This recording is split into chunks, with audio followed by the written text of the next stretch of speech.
So here's the question of the day. If you need to relocate or move before you sell your house, do you rent it out? Stay tuned for the tough love I give my clients.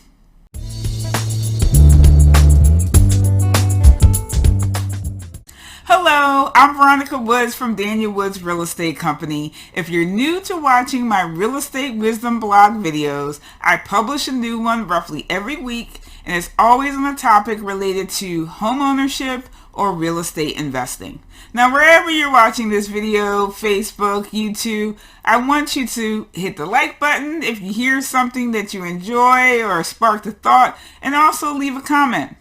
And if you want to go old school, you can always call or text me with one of the numbers that you see in the description area. In this video, I will share 3 reasons why I think selling the home while vacant should be your plan A, and going through the trouble of finding a tenant should be your backup plan B. Now, there's a number of reasons why a seller may find themselves in that situation.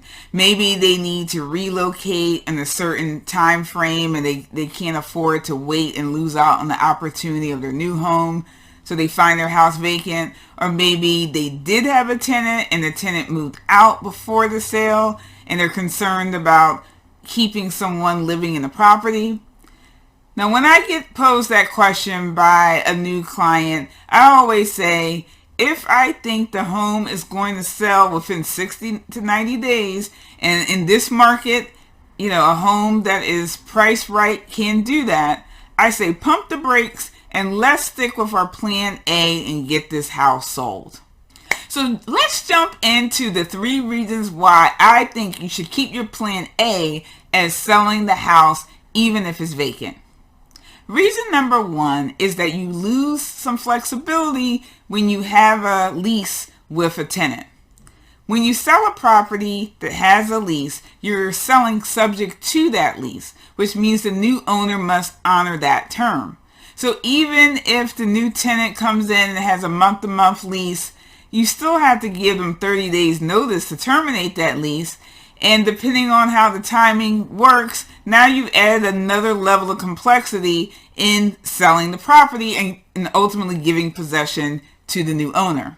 And if the new owner is not an investor and they simply plan to live in the property, they don't want to deal with the headache of your old tenant, and they're going to push that back on you. And now you've created a new headache for yourself of dealing with a tenant, and you didn't even want to be a landlord, and all you want to do is sell the property.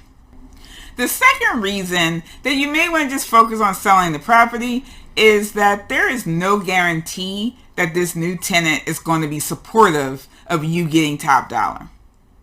I've worked with marketing properties with tenants living in it, and it can be done, but it does bring extra challenges.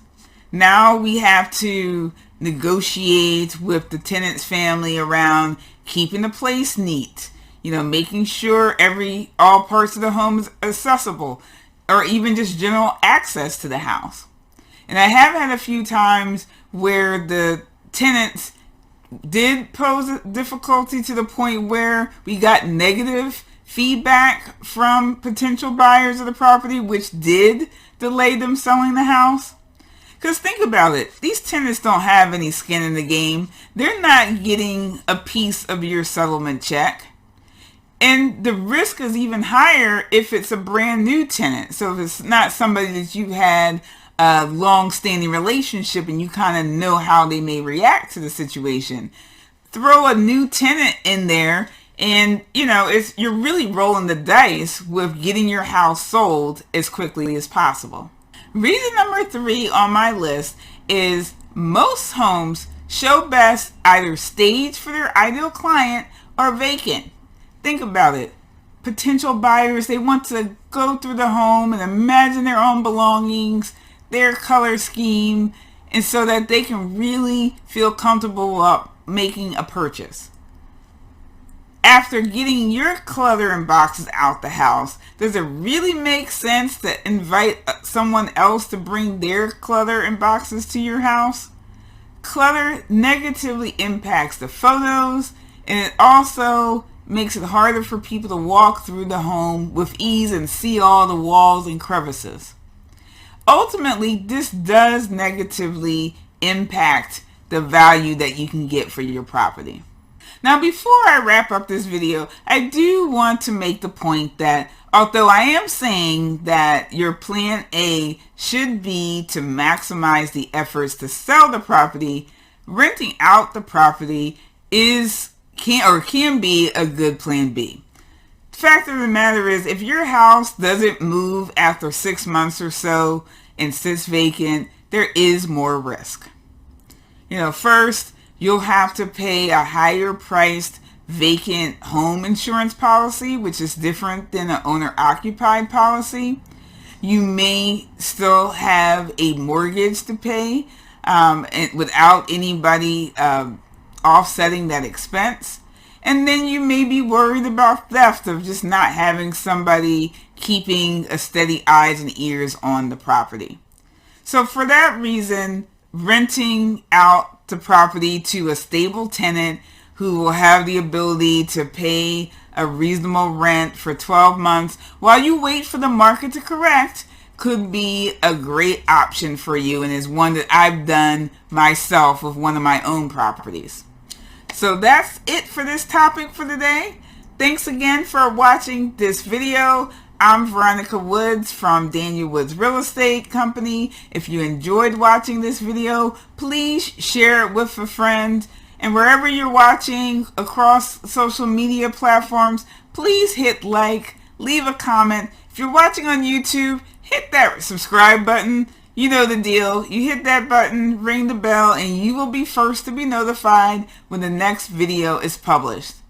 And let's stay connected. I'm active across social media platforms, like to engage with the world of real estate, homeowners and investors out there. And stay tuned for that next video where there will indeed be a new tip that will allow you to keep more money in your pocket when you're buying and selling real estate.